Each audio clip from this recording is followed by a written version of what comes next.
So welcome back. Today's episode is answering the question, how to flip properties. You're going to really like this. I'm Ted Thomas. I've spent the last 30 years working in an arena called tax defaulted real estate. Now that's very close to traditional real estate, except we're going to talk about defaulted property. So this is a subset of the traditional real estate, which most of you know is residential homes. It's vacant lots that are for sale, that are buildable. It's also small farms, small apartment properties, even small office buildings. But the subset that I'm talking about is really tax defaulted property. So it's a very narrow subset, but it's quite profitable. And people that want to be flippers, this is a good arena for them to work in, the same as I do, where you can buy properties for 10 cents, 20 cents, 30 cents on the dollar. Okay, so what's really happened here? It's regular real estate, except the property owner has defaulted. Now, when they default, that causes their local county to have some really big problems. Now, what's the big problem the county has?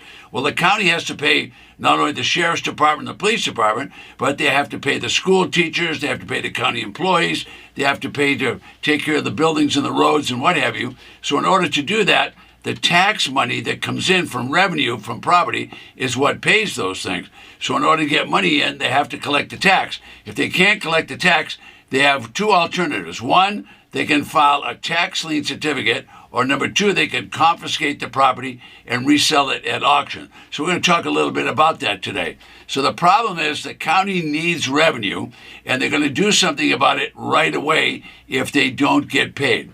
So the consequences of not collecting taxes is the county's problem, and what they do is they have a mandate from not only the Board of Supervisors and the county commissioners, but a mandate from the state that they must levy the tax, try to collect the tax, and if they can't collect it, they have to confiscate their property. So once they've confiscated the property, what do they want to do with it? Well, they want to get rid of it. So I'll be right back to tell you more about that.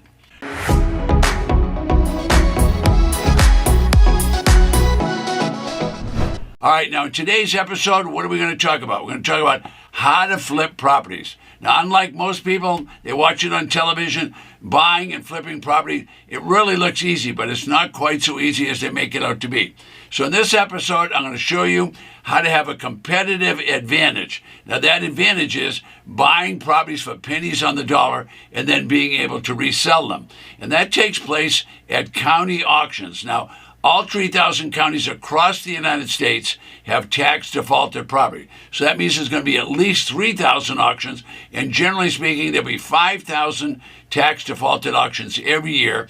And what happens is they're selling properties that have been confiscated. So the county doesn't want the property, so they discount the property. Usually these auctions starting bid will be very close to the back taxes. So that means that could be 10 cents or 20 cents on the dollar. It's not unusual for the county to incentivize the auction by dropping the price 60%, 70%, even 80% below the tax assessed value. And anybody can go to the auction. They're public auctions, and they're notified on the county website, and you can find them in the local newspaper. So to be successful at this business, what you really need is you need money. Okay, why do you need money? Because people are going to sell property. They want action if they're going to sell these properties at bargain prices. Now, the county, you don't have to worry about that. So you're really learning two different ways to do it today. Most people try to go out and do this, and they need cash, and they try to buy from sellers that just want to get rid of the property quickly. I'm talking about giving you a competitive advantage in how to buy properties when you buy them directly from the county, and then you can either fix them or you can sell them back into the market.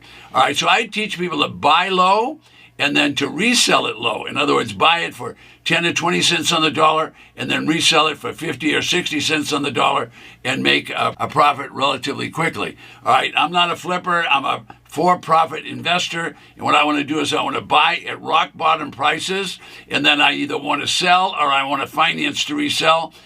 So I become a specialist at reselling the properties quickly, and that's one of the things that you'll want to learn. So I don't know what the market conditions are going to be, but the market cycles. It goes down, it goes up, it goes down, it goes up. Sometimes when the market's on its way down, it might take 2 or 3 years before it hits bottom. Sometimes when it's coming back up, it might take 2 or 3 or even 5 years to come back. But there's always going to be bargain properties in the tax lien arena. Why is that? Because these are properties that are being sold because they were confiscated, as against trying to buy into a market that's either going down or going up. So it's a little bit different. So we're really talking today about how to flip properties. That's what we're talking about today, okay? So as I said, the market has cycles, okay?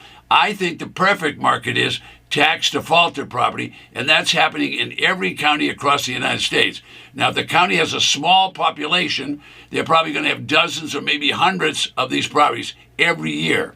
But a large population county will have hundreds of these properties. In some cases, it'll be even thousands of properties.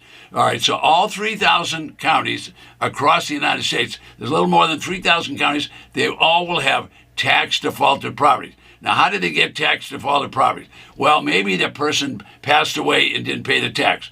Sometimes the properties are just abandoned. Some people don't care. They don't want to, they kind of give up on life, so they just walk away. So these abandoned properties would be all over the United States, except the county says if there's no taxes paid, they go out and they confiscate the property, and then they resell it back into the marketplace.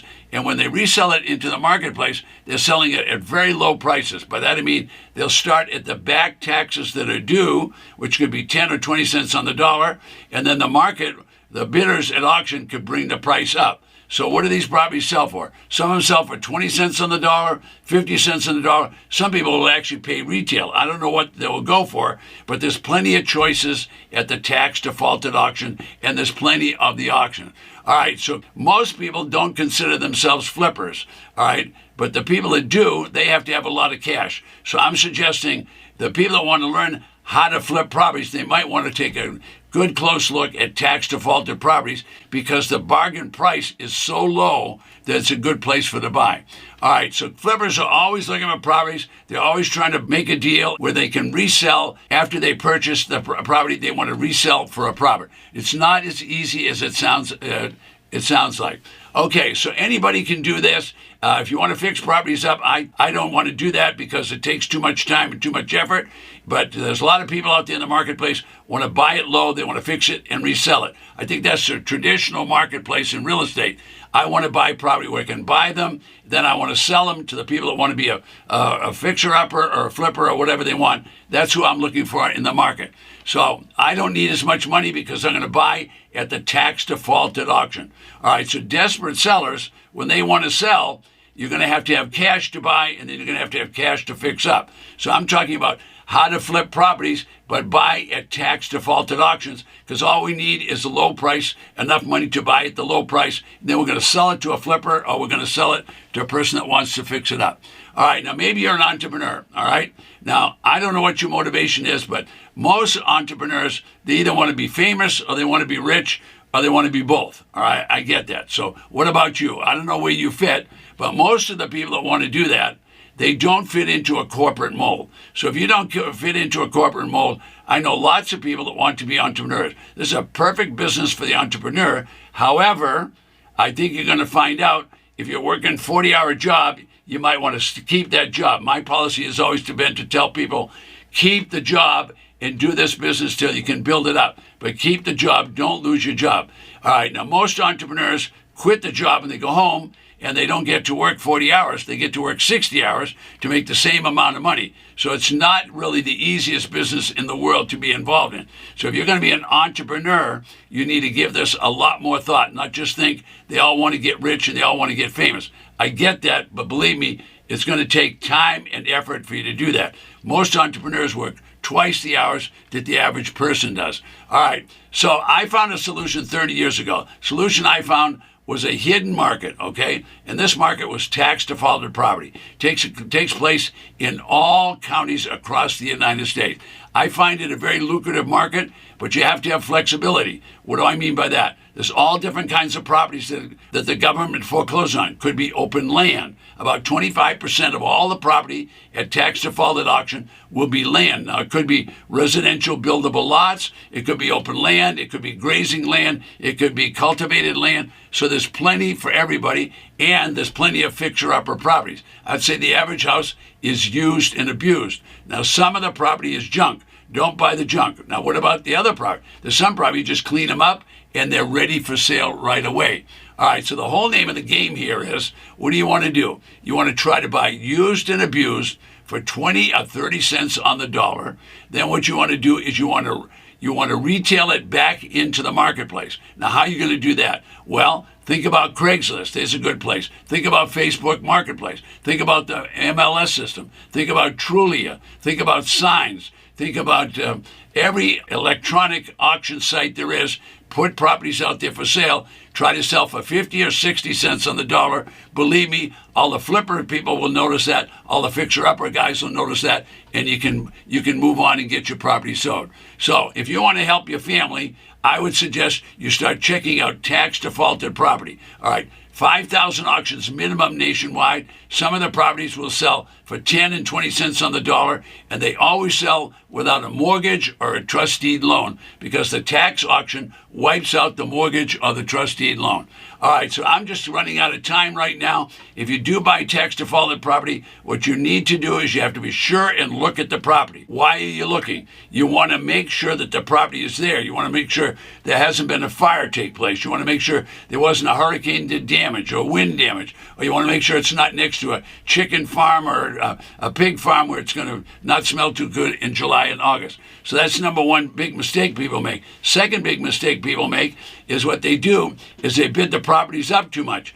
Always know what your selling exit strategy is going to be before you buy. If you know what your exit strategy is, you'll leave yourself margin. You'll buy the property at the right place. We always get the deal? No, but there's plenty of properties and there's plenty of auctions. I'm Ted Thomas. I'll see you on the next video.